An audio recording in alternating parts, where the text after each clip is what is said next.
Handsome लड़के की बाहों में थी और आज पहली बार किसी लड़के की छुअन को महसूस कर रही थी। उसके लिए ये एक अलग ही एहसास था, क्योंकि आज से पहले वो कभी किसी लड़के तो क्या किसी लड़की के भी करीब नहीं गई थी। उसकी दुनिया तो सिर्फ उसके दोस्तों में ही रहती थी और उसके दोस्त थे तरह तरह के पंछी। इसीलिए एक पल के लिए तो रैना भी उसकी गहरी आंखों में खो गई, लेकिन फिर खुद को संभालते हुए उसने अपने आप को उसकी बाहों से आजाद किया और उसे थैंक यू बोलकर वहां से जाने लगी। लेकिन तभी उस लड़के ने रैना को आवाज लगाई, एक्सक्यूज मी। रैना ने मुड़कर उस लड़के की तरफ देखा और कहा, जी कहिए। वो लड़का जो शायद रैना की खूबसूरती को देखकर उसकी ओर अट्रैक्ट हुआ था, उसके पास आया और अपना हाथ आगे बढ़ाते हुए बोला, मेरा नाम वीर है, क्या मैं आपका नाम जान सकता हूँ? रैना ने मुस्कुराकर उसे देखा और बोली, जरूरी नहीं कि मैं हर अजनबी को अपना नाम बताऊं। वीर को रैना का ये एटीट्यूड बहुत पसंद आया। वो बोला, मैं अजनबी कैसे हो सकता हूँ? अभी भले ही आपने मुझे एटीट्यूड दिखाया, लेकिन कुछ मिनट पहले आप मेरी बाहों में थी। रैना को बिल्कुल भी उम्मीद नहीं थी कि वीर उसे इस तरह से जवाब देगा, लेकिन रैना भी कहाँ पीछे हटने वाली थी। वो भी जवाब में तुरंत बोली, एक मिनट, मैं आपकी बाहों में नहीं थी, आपने सिर्फ मुझे गिरने से बचाया था। वीर उसकी बात सुनकर मुस्कुराने लगा और बोला, तो ये एक ही बात हुई ना, तुम्हें बाहों में भरकर ही तो मैंने तुम्हें गिरने से बचाया। रैना उसके जवाब से कंफ्यूज हो गई और मन ही मन सोचने लगी, अजीब लड़का है, ये मुझे जानता भी नहीं, फिर भी बहस किए जा रहा है। रैना अपनी सोच में डूबी हुई थी कि तभी वीर फिर से बोला, क्या हुआ, कोई जवाब नहीं मिल रहा? मिलेगा भी नहीं, क्योंकि वीर सिंघानिया की बातों का जवाब किसी को भी नहीं मिल पाता। वीर ने उसे मुस्कुराकर देखा और वहां से चला गया। रैना वहां बुत सी बनी खड़ी उसे बाहर जाती हुई देख रही थी। उसे अंदर ही अंदर बहुत गुस्सा आने लगा था, लेकिन फिर भी वो खामोश ही रही। वहां नीरव बहुत देर से रैना और वीर को बातें करते हुए देख रहा था, लेकिन दूर होने की वजह से वो उनकी बातों को सुन नहीं पाया। इसलिए वीर के जाते ही वो रैना के पास आया और बोला, क्या हुआ रैना, कोई प्रॉब्लम है क्या? नीरव के सवाल से रैना का ध्यान वीर से हटा और वो नीरव से बोली, नहीं तो कोई प्रॉब्लम नहीं है। क्यों, तुम्हें ऐसा क्यों लगा? इस पर नीरव ने कहा, मुझे ऐसा इसलिए लगा क्योंकि उस लड़के से टकराने के बाद तुम बहुत गुस्से में लग रही हो। देखो, अगर कोई भी प्रॉब्लम हो तो मुझे अपना दोस्त समझकर बता सकती हो। रैना को बहुत अच्छा लगा कि नीरव उसकी परवाह कर रहा है। वो बोली, अब जब तुमने मुझे दोस्त मान ही लिया है तो ठीक है, अब से कभी भी कोई प्रॉब्लम होगी तो मैं तुम्हें जरूर बताऊंगी, लेकिन फिलहाल अभी कोई प्रॉब्लम नहीं है। वीर बेशक वहां से चला गया था, लेकिन उसका ध्यान अभी भी रैना की तरफ ही था। वो चाहते हुए भी बार बार उसी को देखे जा रहा था और ये बात रैना भी जानती थी। रैना भी चाहे नीरव से बात कर रही थी, लेकिन उसका ध्यान अभी भी वीर की तरफ ही था। वीर रैना का नाम जानना चाहता था, लेकिन उसे ये समझ नहीं आ रहा था कि वो उसका नाम किससे पूछे।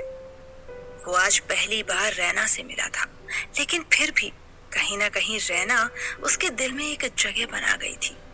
नीरव का रैना से बात करना उसे बिल्कुल भी अच्छा नहीं लग रहा था। न चाहते हुए भी उसे एक अजीब सी जलन हो रही थी कि तभी वीर की बहन ईशानी अपने बेस्ट फ्रेंड जिया के साथ उसके पास आई और बोली, क्या बात है भाई, कुछ परेशान लग रहे हो? वीर का ध्यान रैना से हटकर अपनी बहन ईशानी की ओर गया। वो बोला, परेशान नहीं हूँ ईशू, बस उस लड़की को देख रहा था, तुम जानती हो क्या उसे? ईशानी ने रैना की ओर देखा, लेकिन वीर की बात पर ज्यादा ध्यान नहीं दिया। लेकिन उसकी दोस्त जिया सब समझ गई थी। उसने पूछा, मे आई हेल्प यू भैया? वीर थोड़ा कंफ्यूज होकर बोला, मतलब? जिया उसके कान के पास आकर बोली, आई नो आप उस लड़की के बारे में जानना चाहते हैं एंड उसमें मैं आपकी मदद कर सकती हूँ।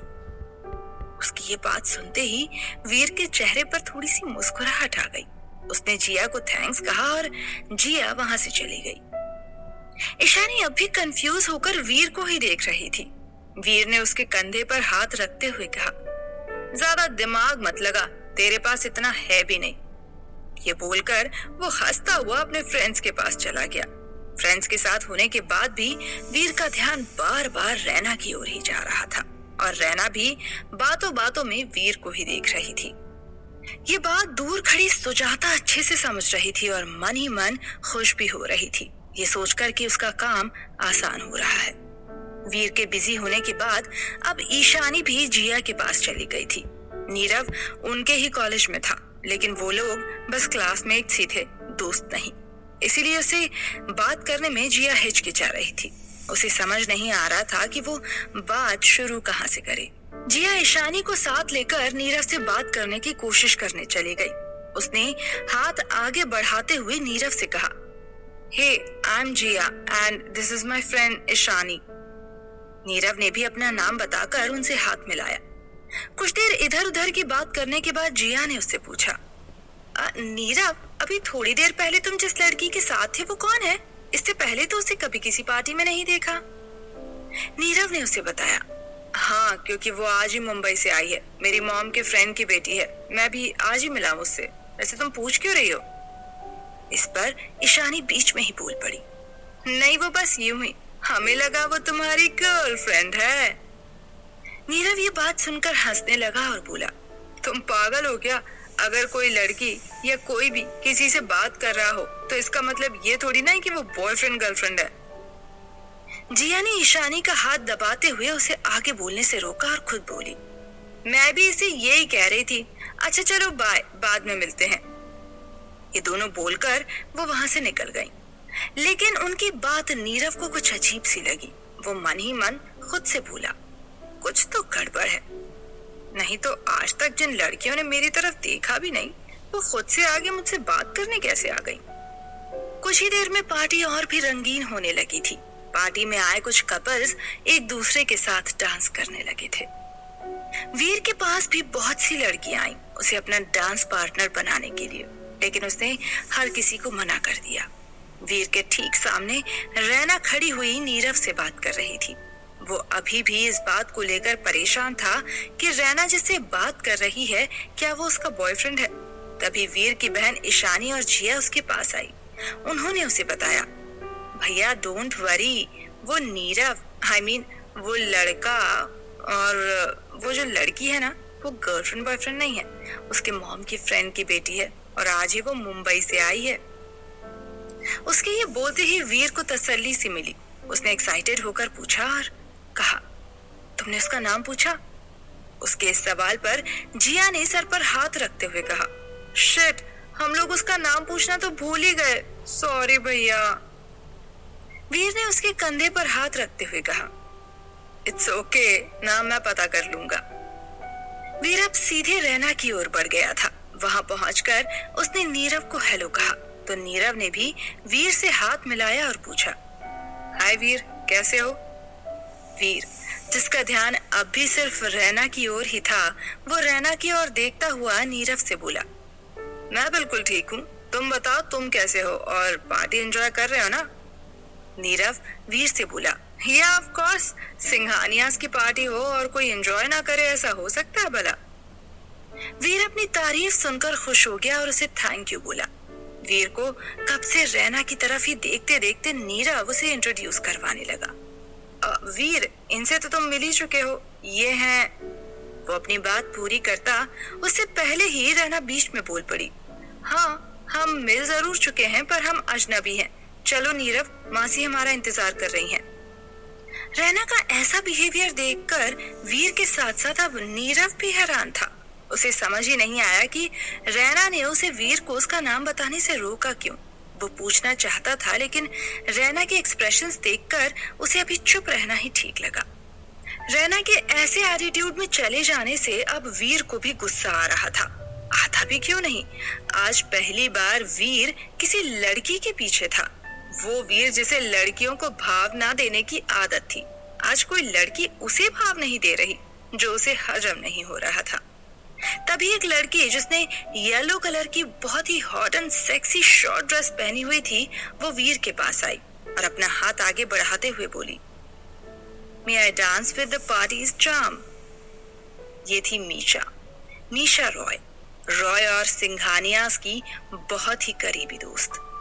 ये फैमिली फ्रेंड होने की वजह से मीशा और वीर दोस्त भी थे, लेकिन मीशा वीर को दोस्त से ज्यादा मानती थी, इसीलिए अक्सर उसके करीब रहने की कोशिश करती। वीर ये बात अच्छे से जानता था और समझता भी था, इसीलिए वो उससे थोड़ा दूर ही रहता था। लेकिन इस वक्त उसने मीशा को भी हैरान कर दिया। मीशा को तो लगा था कि ये कोई बहाना बना देगा, पर वीर ने तुरंत ही हाँ कर दी। वीर ने हाथ तो मीशा का थामा, लेकिन उसकी नजर अब भी रैना पर ही थी।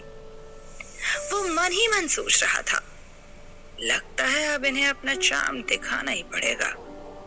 उसने मीशा का हाथ पकड़ा और डांस फ्लोर की तरफ चला गया। उन दोनों के डांस फ्लोर पर आते ही सबकी नजर उन पर टिक गई। वीर डांस फ्लोर पर मीशा के करीब आया और उसने अपने दोनों हाथ उसकी कमर पर रख दिए। वीर पूरी कोशिश कर रहा था कि रैना को इससे फर्क पड़े, लेकिन वो तो उसकी तरफ देख भी नहीं रही थी। इसीलिए कुछ देर बाद वो कोई बहाना बनाकर डांस फ्लोर से नीचे उतर गया। सुजाता कब से वीर को ही देख रही थी और मन ही मन खुश होते हुए मागा से कह रही थी, मागा आज तो खुशियां मना। देख, पहली ही मुलाकात में तेरी नातिन ने तेरे दुश्मन के कत्ल की सारी तैयारियां कर ली। देख मागा, कैसे तेरा दुश्मन तेरी नातिन का पहली ही मुलाकात में दीवाना हो गया है।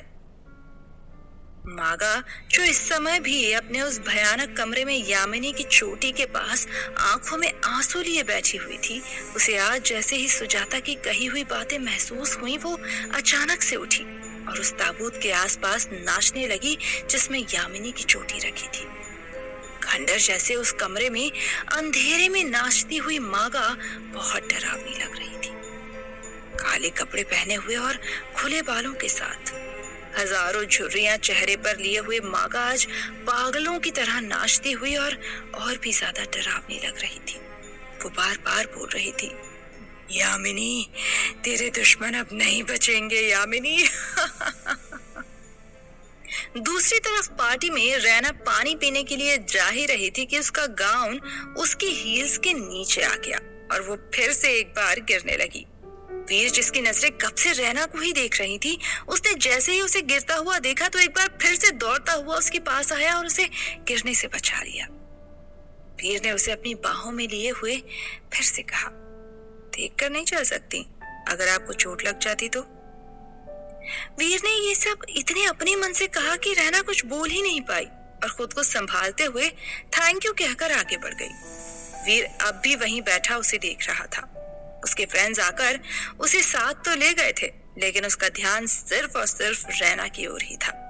वीर उसे देखता हुआ मन ही मन ये सोच रहा था, पता नहीं क्या जादू है इस लड़की में। इतनी कोशिश कर रहा हूं, लेकिन फिर भी अपना ध्यान इसकी तरफ से हटा ही नहीं पा रहा हूं। रैना भी उसी के बारे में सोच रही थी। पानी पीकर वो वापस जा ही रही थी कि तभी 3 लड़कों ने उसका रास्ता रोका। उन्होंने बहुत ज्यादा ड्रिंक कर ली थी। उनमें से एक रैना से बोला, आए, क्या चीज है ये। रैना ने ये सुनकर भी अनसुना कर दिया। वो लड़का रैना के और करीब आया और बोला, हाय, मेरा नाम रॉकी है, मेरे साथ डांस करोगे क्या। रैना उसे घूरते हुए बोली, नहीं। जिस लड़के को रैना ने ना कहा, बाकी 2 लड़के उसे देखकर उस पर हंसने लगे। ऐसा लग रहा था जैसे रैना के साथ डांस करने के लिए उन तीनों के बीच कोई शर्त लगी है। वो लड़का गुस्से में बोला, वीर की बाहों में तो तुम बड़े मजे ले रही थी। 2 बार देखा मैंने किस तरह जानबूझकर गिरने का नाटक करते हुए तुम उसकी बाहों में गई, फिर मेरे साथ क्या प्रॉब्लम है। वो बहुत गंदी नजरों से रैना को देख रहा था, लेकिन वो कहाँ जानता था कि रैना कोई छोई मोई सी मासूम लड़की नहीं है, बल्कि एक डायन का अंश है। रैना को गुस्सा तो बहुत आ रहा था, जो उसकी आंखों में साफ दिखाई दे रहा था, लेकिन फिर भी वो अपने गुस्से को कंट्रोल करते हुए बोली, देखिए, ना ही मुझे डांस आता है और ना ही मेरा मन है। ये बोल वो उन्हें साइड कर आगे जाने लगी, लेकिन तभी उस लड़के ने जबरदस्ती रैना का हाथ पकड़ा और उसे डांस फ्लोर की ओर ले जाने लगा। रैना से ये सब बर्दाश्त नहीं हो रहा था। उसका गुस्सा और भी बढ़ रहा था। गुस्से में रैना का रूप भी बदलने लगा था। सुजाता दूर खड़ी ये सब देख रही थी। उन्हें भी ये डर लगने लगा था कि कहीं रैना आज ही अपना डायन रूप सबके सामने न ले आए। ये सोचकर वो रैना की ओर बढ़ गई। जब वीर ने ये सब देखा तो वो गुस्से में उसकी तरफ बढ़ने लगा। रैना गुस्से और अपमान की आग में जल रही थी। आज से पहले कभी किसी ने उसके साथ ऐसा बर्ताव नहीं किया था। एक दावंश होने की वजह से उसकी शक्तियां भी अब उसे उसका रूप बदलने पर मजबूर कर रही थी। उसकी आंखों का रंग बदलने लगा था। लेकिन अब तक पार्टी में किसी ने भी इस ओर ध्यान नहीं दिया था। सब पार्टी के शोरगुल में मशगूल थे। तो क्या आज रैना का दावंश होना सभी के सामने आ जाएगा, या फिर उससे पहले ही वीर या सुजाता में से कोई उसकी मदद के लिए उस तक पहुंच जाएगा?